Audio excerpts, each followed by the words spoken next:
Hello and welcome to this video. This video is going to be called The Outer Limits / 5 albums that blew my mind. So what's the outer limits? Right, on this channel we discuss prog sometimes, rock music, we sometimes discuss fusion. But behind that are two other styles of music that are very influential on those styles. One's classical music, modern classical music especially, and one's free jazz, free improvisation. This really became apparent to me when I did the interview with Greg Bendian. So if you're interested in this area, the outer limits of fusion, go and check the interview with Greg because it's very interesting. Greg is a musician that's had his 1 foot in prog, he's had 1 foot in fusion with the Mahavishnu project. He's also got his one hand over here in free jazz, free improvisation, and the other hand out in modern classical music, which is interesting. I've always been very interested in this outer limit. I've always been interested in going towards it when I was buying records. And so I've pulled out 5 albums that I absolutely love. And that have been really difficult for me to discuss on this channel. Where do I put them? So this is why I've come up with this idea of the outer limits. I could start to look at albums that are pushing the envelope. So I've pulled out, just gone over and pulled out 5 albums at random that I thought I love this album or this had a big effect on me. Right, when I was a kid, I became interested in free jazz and I read in the books and I heard about, Ornette Coleman, Coltrane, and then Archie Shepp, Albert Ayler, Anthony Braxton. These are the American free jazz musicians. But out in Europe, there was a whole bunch of other musicians, people like Peter Brotzmann and Derek Bailey, Evan Parker, that were doing a different type of free improvisation that seemed to be closer to avant-garde modern classical music. And so I went and booked an album out and I bought this album in a second-hand shop. Anthony Braxton and Derek Bailey together live at Wigmore Hall. Alright, and this album absolutely blew me away.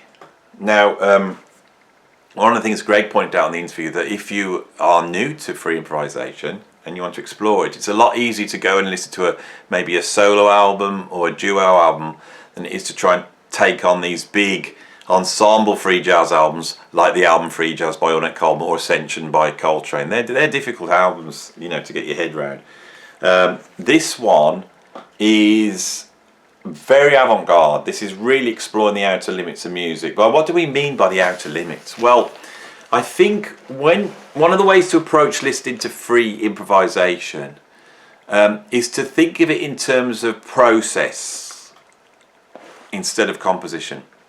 So when you create a composition, you usually use a process. So somebody might come up with this chord changes, and then they'll build a melody on top of those chord changes, or they might sing a melody and then think what chord changes would go with that. They might go out and sample a drum loop. This is a more modern way of creating a composition, and then they'll loop that drum loop and then they might use it to trigger certain other sounds and put it along. These are all processes, and when you compose you basically start with a process. But how do you create new processes? Well, you have to question the very processes themselves. And that's what I feel is going on when you go into the realm of free improvisation. So it becomes like a nuclear reactor for new forms of music. Braxton is one of the most sort of cerebral of the sort of American free improvisation. And he seems much more allied to the more European approach. Derek Bailey is perhaps the greatest free improvising guitarist that ever lived. He also wrote a book about improvisation, which I read when I was at college, and he did a TV show here in the UK on improvisation, both very important things to my development.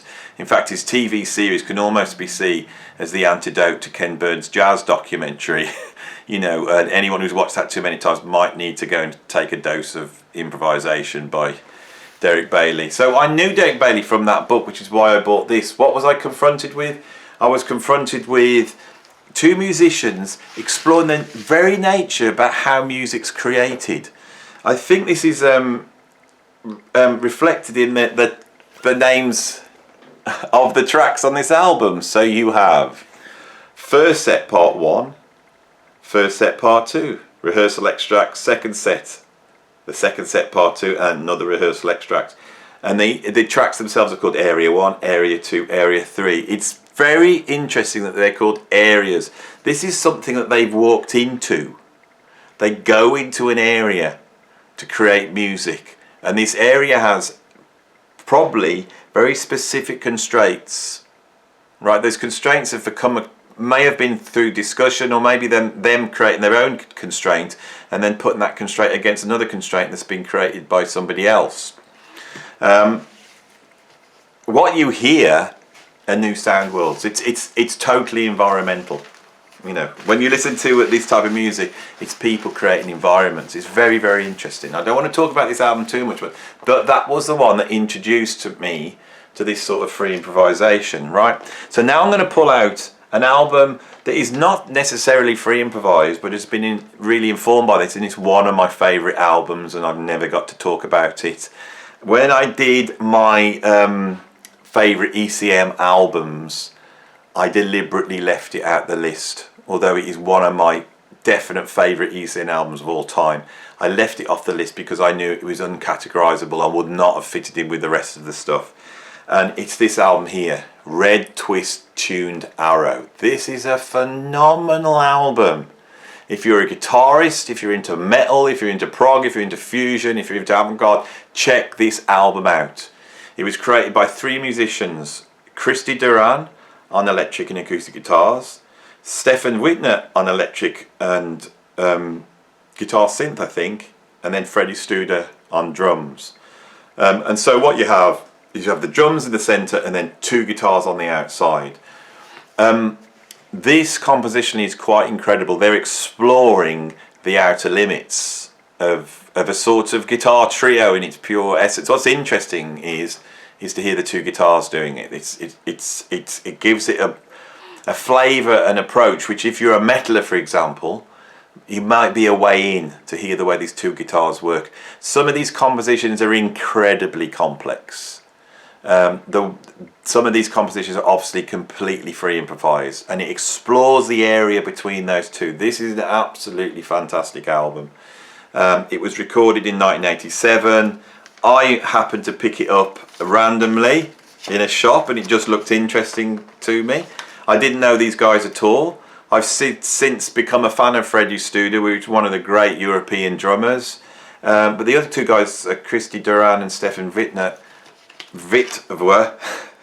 I'm not so knowledgeable on, but this is a mind-blowing album, and it really occupies its own space. It is nothing like a normal ECM album. It is just in its own world. Right, what have we got next on my 5 album list? Right, let's go right in the area between free jazz and classical orchestral music, right?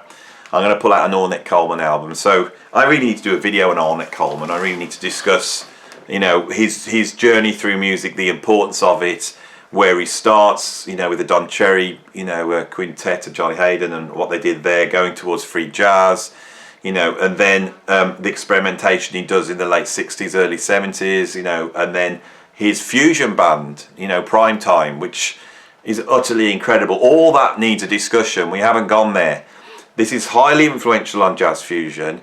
The Primetime bands, they made albums like Of Human Feelings, Body Meter, Virgin Beauty. Those are essential listening if you want to go to the outer limits of fusion. But I haven't pulled that album. I've pulled this album out. I absolutely love this. This is the soundtrack to David Cronenberg's film Naked Lunch. And it features an orchestral score by Howard Shore, who has gone on to fame as the composer of the music for Lord of the Rings and The Hobbit, you know, with Ornette Coleman improvising over the top of the orchestra. True harmonic approach. What I find so interesting about this album is the mainstream. Can you imagine how much money was spent to create this? This is part of a multi-million-pound budget for Cronenberg to make what is the unmakeable, which is a film of William Burroughs' Naked Lunch, which I think he did reasonably well. But the idea of pairing Howard Shore's orchestral score with Ornette Coleman is just a stroke of genius. When I saw these are the pictures and the soundtrack started up and I heard Ornette with those images, I suddenly got a deeper understanding of what Ornette Coleman's doing, and, you know, about action and reaction, about his sort of approach to improvisation, and the idea of how things pair together. The idea of having an orchestra which is completely composed, is coming at the classical tradition, you know, someone's conducting that, but in there is one element, and it's one of the greatest improvisers of all time, reacting to what is happening. And that gives the orchestral score a feeling, or a flavour, which suddenly removes it from the normal classical tradition of orchestral music.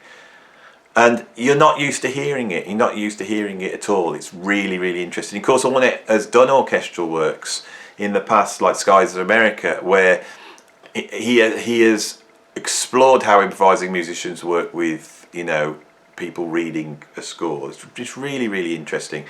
But to hear it in the mainstream with millions of dollars behind it, this is a fantastic thing. This is where free jazz really starts to touch, you know, cultural norms, right? So this really occupies that area between modern classical and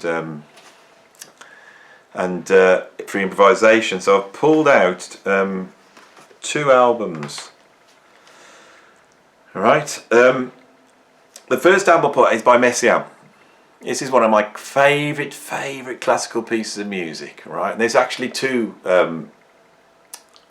pieces on here. There's the Meditations, which he did on church organ.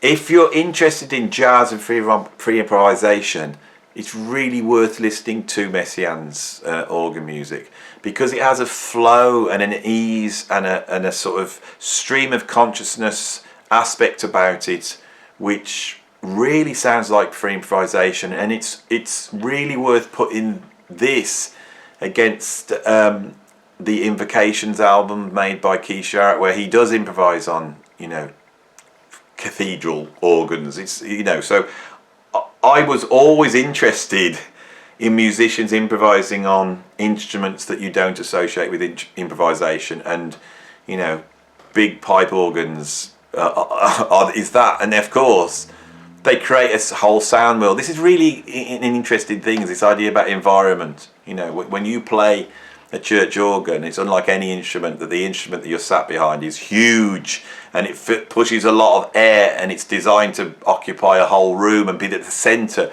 of a cathedral. It's an incredible concept, and that will fill the cathedral, and it will work within the cathedral's huge reverberating space, you know. But that's not what I want to talk about. I want to talk about the other piece on here, which is a big long French title, okay? I saw this performed live and it absolutely blew me away. Trois Petites Liturgies de la Présence Divine, right? And it's scored for piano, Hans Martineau, celesta, vibraphone, percussion and choir, right? And when I heard it, it sounds like nothing you've ever heard. It sounds almost like electronic music, right? It's playful, and yet it's sublime and heavy. This is an incredible piece of music, and I can recommend it to anyone.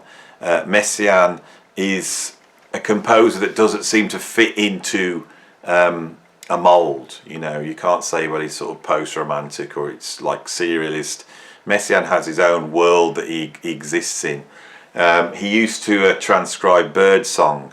I think he had a certain ear for sort of dense melodic process that is very close to what jazz musicians do, which is probably why I like it so much, right? But yeah, this is an incredible piece of music. It's 40 minutes long, and they explore all sorts of different areas on it, and it just is a sound world that you haven't heard before. Like I said, almost like an electronic soundscape. And I think that's one of the things that's really interesting when you listen to free improvisation as well. If you approach it like electronica, right, like someone trying to explore timbre as much as anything else, and looking at the limits of the acoustic instrument and the acoustic instrument in an environment that it's occupying, and seeing what is in the outer limits of that. You know, behind me is a drum kit, and it's designed to make all sorts of different sounds, and normally it makes cliched sounds. But no, but if I go up to this kit here, right, with just a drumstick, and I play this cymbal, I can get different sounds out of the cymbal.